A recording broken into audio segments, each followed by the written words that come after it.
میں انسان کی اولاد نہیں. اچھا ابھی تو کہا بشر، اب کیا کہہ رہا ہے؟ میں انسان کی اولاد نہیں بلکہ شرم گاہ ہوں. اب یہ جو لفظ اس نے بولا ہے شرم گاہ کا مطلب کیا ہے؟ یعنی پرائیویٹ پارٹ. اب اس نے الوہیت کا دعویٰ کیا، یعنی خود ہی مان لیا کہ میں خدا بھی ہوں. کیسے؟ روحانی خزائن جلد 13 صفحہ نمبر 103 پہ اس نے لکھا ہے وَرَأَيْتُنِي فِي الْمَنَامِ عَيْنَ اللَّهِ وَتَيَقَّنْتُ أَنَّنِي هُوَ، کہ میں نے اپنے آپ کو خواب میں دیکھا کہ میں بالکل اللہ ہی ہوں، عین اللہ، اور مجھے یقین ہو گیا کہ میں ہی ہوں وہ. تو یہاں پر اس نے خدائی کا دعویٰ کر دیا. جب پیٹ نہیں بھرا نبوت اور رسالت کے دعوے سے تو آگے خدائی کا دعویٰ کر دیا کہ جی میں نے خواب میں دیکھا. دوستو آپ صلی اللہ علیہ وسلم آخری نبی ہیں، اس میں کوئی شک نہیں ہے. تقریباً 100 آیات اور سینکڑوں احادیث سے ختم نبوت ثابت، اور آپ صلی اللہ علیہ وسلم نے خود ارشاد فرمایا لا نبی بعدی، میرے بعد کوئی نبی نہیں. لیکن اس کے باوجود کچھ لوگ مرزا ملعون کو معاذ اللہ اپنا نبی مانتے ہیں. تو آئیے دیکھتے ہیں کہ مرزا میں نبوت کے اوصاف تو چھوڑو، ایک با اخلاق آدمی کے اوصاف بھی پائے جاتے تھے یا نہیں. مفتی یاسر ندیم الواجدی نے غلام احمد قادیانی کے اس پردے کو چاک کیا. آئیے آپ بھی ہمارے ساتھ یہ ویڈیو دیکھیے. بلکہ مرزا غلام احمد قادیانی ملعون کی کتاب سے ہی میں نے کچھ اقتباسات سنائے تھے، اور یہ اس کے وہ دعوے ہیں کہ جو اس نے الگ الگ وقتوں میں اپنی کتابوں میں کیے ہیں. یہ دعوے بڑے دلچسپ ہیں، تو میں آپ کے سامنے وہ رکھوں گا اور انشاءاللہ اس کے بعد پھر میں لنک پبلک کروں گا. دعوے کیا ہیں؟ سب سے پہلا جو دعویٰ ہے جو اس نے تذکرہ مجموع وحی صفحہ نمبر 70 میں کیا ہے، وہ دعویٰ یہ ہے کہ میں بشر ہوں. اب اس سے کوئی پوچھے کہ بھئی یہ کون سا دعویٰ ہوا؟ یہ دعویٰ تو مطلب یہ بات کوئی بھی انسان نہیں کہتا کہ میں بشر ہوں، اس کو کہنے کی ضرورت ہی نہیں ہے، ہر آدمی بشر ہے. کوئی یہ کہہ سکتا ہے کہ بھئی قرآن کریم میں بھی تو ہے قل انما انا بشر مثلکم یوحى الی، کہ محمد صلی اللہ علیہ وسلم آپ فرما دیجئے کہ میں بشر ہوں اور میرے پاس وحی آتی ہے. تو جب رسول اکرم صلی اللہ علیہ وسلم یہ دعویٰ کر سکتے ہیں تو قادیانی کیوں نہیں کر سکتا؟ یہ قادیانیوں کی طرف سے کہا جا سکتا ہے. تو اس کا جواب یہ ہے کہ رسول اکرم صلی اللہ علیہ وسلم کا یہ دعویٰ نہیں ہے خالی کہ وہ بشر ہیں، یہ دعویٰ ہے کہ وہ ایسے بشر ہیں کہ جن کے پاس وحی آتی ہے. اور اس نے دعویٰ کیا کہ میں بشر ہوں، تو یہ دعویٰ اس کا بشریت سے شروع ہوا. اس کے بعد آگے چلا، براہین احمدیہ میں یہ کہتا ہے میں انسان کی اولاد نہیں. اچھا ابھی تو کہا بشر، اب کیا کہہ رہا ہے؟ میں انسان کی اولاد نہیں بلکہ شرم گاہ ہوں. اب یہ جو لفظ اس نے بولا ہے شرم گاہ کا مطلب کیا ہے؟ یعنی پرائیویٹ پارٹ. تو یہ اپنے آپ کو خود ہی کہہ رہا ہے کہ ابھی تو کہا اس نے میں بشر ہوں، اور اب کہہ رہا ہے کہ میں انسان کی اولاد نہیں بلکہ شرم گاہ ہوں. تو دیکھیے کیسے جب انسان کو مالی خولیا ہو جاتا ہے تو پھر وہ اسی طریقے سے الٹے سیدھے دعوے کرتا ہے اور اپنا مذاق بنواتا ہے. لیکن کمال کی بات یہ ہے کہ اس کے بھی فالوورز ہیں. اس سے اندازہ لگائیں کہ بھائی جب اس کے فالوورز ہیں تو ابلیس کے کیوں نہیں ہوں گے. آگے اگلا جو اس کا دعویٰ ہے وہ یہ ہے کہ یہ اپنے آپ کو سور مار کہتا ہے، میں سور مار ہوں.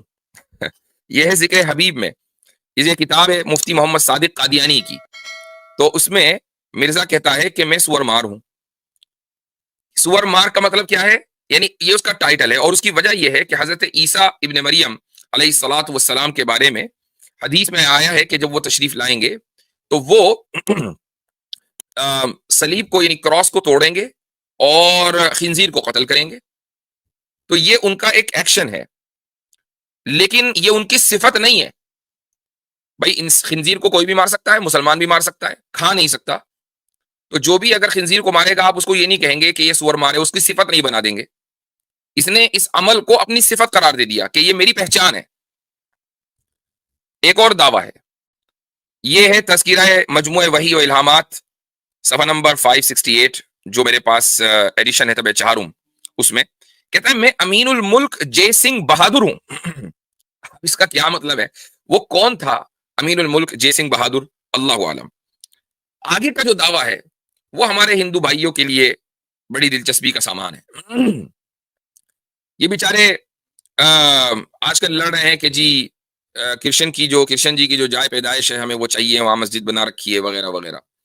یہ دعویٰ کر کے جا چکا غلام احمد قادیانی کہ میں کرشن ہوں، تو کہتا ہے کہ یعنی جس طرح میں مسلمانوں اور عیسائیوں کے لیے مسیح موعود ہوں، ایسا ہی میں ہندوؤں کے لیے کرشن ہوں۔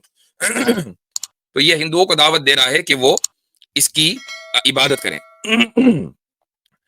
یہ حوالہ ہے لیکچر سیالکوٹ صفحہ نمبر 24 کا۔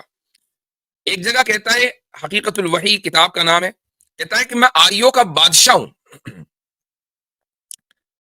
آگے کہتا ہے میں سلطان القلم ہوں۔ تذکرہ مجموعہ وحی و الہامات میں سلطان القلم کا مطلب کیا ہے کہ مجھ سے بہتر لکھنے والا کوئی ہے ہی نہیں، میں ہی سب سے بہتر لکھ سکتا ہوں، قلم کا بادشاہ۔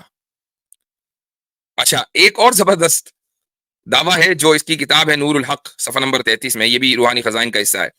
میں گورنمنٹ برطانیہ کے لیے پناہ اور تعویذ ہوں، یعنی اگر حکومت برطانیہ کو تعویذ چاہیے تو مجھے اپنے گلے میں لٹکا لے، اور حکومت نے گلے میں لٹکایا بھی، تبھی تو ان کے جو مرزے آج کل ہیں وہ کہاں بیٹھے ہیں؟ سارے انگلینڈ میں بیٹھے ہیں یا کینیڈا میں بیٹھے ہیں۔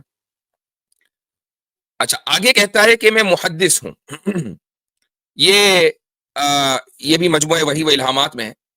محدث کا مطلب یہ نہیں کہ میں حدیث بیان کرنے والا ہوں، محدث کا مطلب یہ ہے کہ میں اللہ سے گفتگو کرنے والا ہوں۔ پھر آگے کہتا ہے کہ میں آدم ہوں، میں احمد ہوں، میں مریم ہوں، میں موسیٰ ہوں، میں عیسیٰ ہوں، میں داؤد ہوں۔ اور یہ بھی کہتا ہے کہ قرآن میں جہاں یہ کہا گیا یا آدم اسکن انت وزوجک الجنہ، کہ اے آدم آپ اور آپ کی بیوی جنت میں رہیں، تو اس سے مراد میں ہوں۔ عجیب و غریب دعوے ہیں۔ پھر آگے کہتا ہے کہ زبردست اس کا دعویٰ ہے، میں مجدد ہوں، میں مہدی ہوں، میں مسیح موعود ہوں۔ مجدد یعنی ریوائولسٹ، مہدی اور مسیح موعود سب جانتے ہیں۔ یہ اس نے خطبہ الہامیہ صفحہ نمبر 18 پر دعویٰ کیا ہے۔ پھر بہت شاندار دعویٰ کیا اس نے، کہتا ہے کہ میں حجر اسود ہوں۔ یہ ہے تذکرہ مجموعہ وحی و الہامات صفحہ نمبر 29، میں حجر اسود ہوں۔ پھر آگے کہتا ہے کہ نہیں، میں بیت اللہ ہوں، خدا نے میرا نام بیت اللہ بھی رکھا ہے۔ پھر آگے یہ قادیانی کہتا ہے کہ میں قرآن ہوں۔ پھر آگے کہتا ہے روحانی خزائن جلد نمبر 17 میں صفحہ نمبر 413، میں میکائیل ہوں۔ آگے کہتا ہے یہ بھی روحانی خزائن جلد 18 صفحہ نمبر 233، حوالہ ہے میں حضرت حسین سے بڑھ کر ہوں۔ ایک جگہ کہتا ہے میں زندہ علی ہوں۔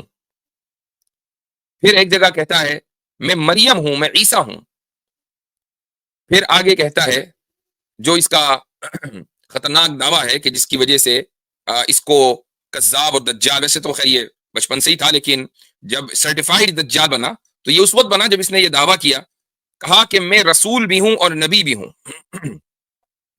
پھر ایک حقیقت الوحی میں اس نے دعویٰ کیا کہ میں تمام انبیاء کا مجموعہ ہوں۔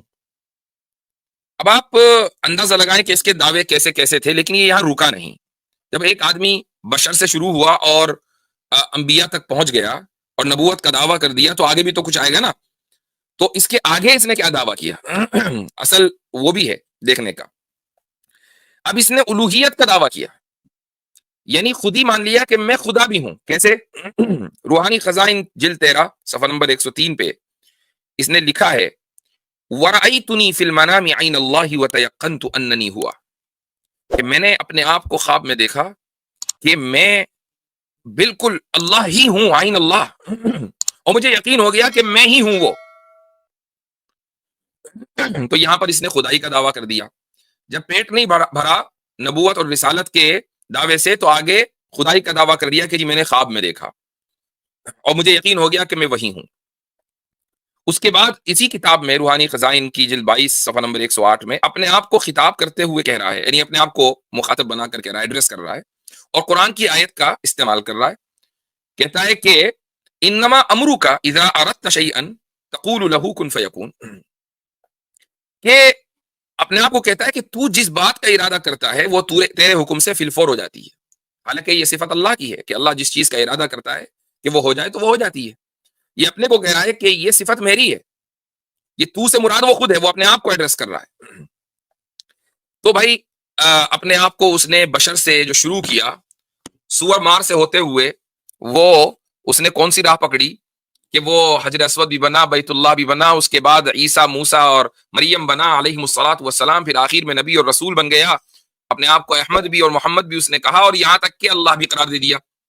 تو ایک آدمی یہ دراصل سائیکالوجی کے میدان کا ایک یہ پرفیکٹ مینٹل کیس ہے. یعنی جو سائیکالوجی کے میدان میں ریسرچ اسکالرز ہوں گے ان کو اس کی کتابوں کے اوپر ریسرچ کرنی چاہیے کہ آخر ایک آدمی کے دعووں میں اس قدر ایوولوشن, گریجول پروسیسنگ جو ہوئی ہے وہ کس طرح ہوئی ہے. کوئی نہ کوئی اس کے پیچھے کوئی وجہ ہوگی, کوئی ہارمونل ڈسبیلنس ہوگا, اس کے دماغ میں کچھ نہ کچھ چکر ہوگا.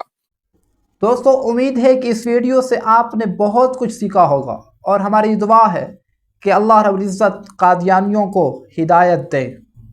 دوستو ملتے ہیں ایک اور شاندار ویڈیو میں, تب تک کے لیے اللہ حافظ.